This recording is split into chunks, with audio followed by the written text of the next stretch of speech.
নমস্কার, blog express চ্যানেলে আপনাদের সবাইকে স্বাগত জানাই। কিছুদিন আগে আমাদের এই আশ্রমটাতে আমাদের শিলিগুড়ির বিধায়ক ডক্টর শঙ্কর ঘোষ মহাশয় এসেছিলেন। তো তার জন্য এই আশ্রমটাতে আমার আসা বহু বছর পরে। এই আশ্রমের সম্পর্কে একটু বলে নিই। এটা হচ্ছে আমরা যে মার্গারেট স্কুলে পড়াশোনা করছি প্রধাননগরে, সেই স্কুলটা এই আশ্রমের আন্ডারেই চলে। তো এখানকার মহারাজরা বিশেষ ভূমিকা গ্রহণ করে। তো বহু বছর পরে আশ্রমটাতে এসে আমার এত কষ্ট লাগছে, কারণ এখানে মাঠটা খোলামেলা ছিল, খুব পরিষ্কার পরিচ্ছন্ন ছিল, কিন্তু এখন আগাছায় এত ভরে গেছে যে দেখে মাঠটাকে দেখে আমার খুব কষ্ট লাগছে। সেই ছোটোবেলায় আমি আমার ঠাকুমার সাথে আসতাম, তখন রামকৃষ্ণ, মা সারদা আর স্বামী বিবেকানন্দের জন্মদিনে এখানে খিচুড়ি প্রসাদ খাওয়ানো হতো।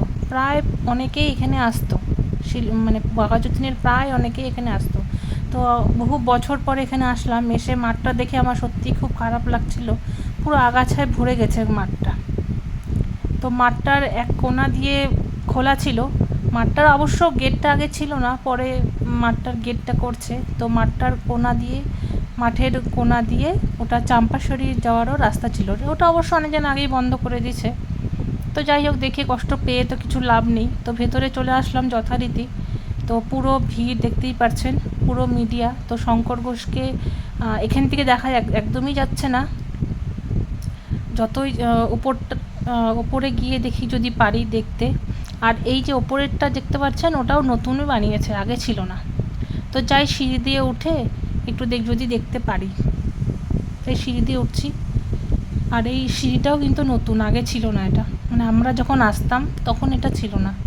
তো ওই যে শঙ্কর ঘোষ মহাশয় এখানে প্রেসদের বিভিন্ন প্রশ্নের উত্তর দিচ্ছেন। তো ওখান থেকে কিছুই শোনা যাচ্ছে না, ওই জন্য আমি আর মানে স্পিকারটা বন্ধই করে দিচ্ছি। কিচ্ছু শোনা যাচ্ছে না, আমরাই শুনতে পাচ্ছিলাম না তো উনি কী বলছিলেন প্রেসদেরকে। যাই হোক, একটু আমি জুম করে দেখানোর চেষ্টা করলাম যতটা দেখানো যায়। আর এই পাশে লোকজনের পুরো ভিড় দেখা যাচ্ছে। এখানে কিছু দিচ্ছেন মহারাজ ওনাকে, তো ওটাই উনি গ্রহণ করলেন। আসলে এখানে উনি পূজা দিতে আসছিলেন রামকৃষ্ণ দেবকে, কারণ আমাদের প্রধানমন্ত্রী মোদির যে পদটা আছে সেখানে সব থেকে বেশি দিন ধরে উনি আছেন বলে এই জন্যই পূজা দিতে আসছিলেন। তো যাই হোক, পূজা টুজা তো আগেই দেওয়া হয়ে গেছে, এখানে প্রসাদ দেবে।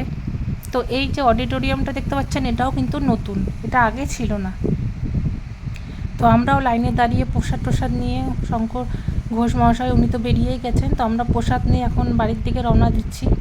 তো এখন দেখতে পাচ্ছেন একদমই ফাঁকা রাস্তা, মানে আশ্রমটার ভেতরটা পুরো ফাঁকা।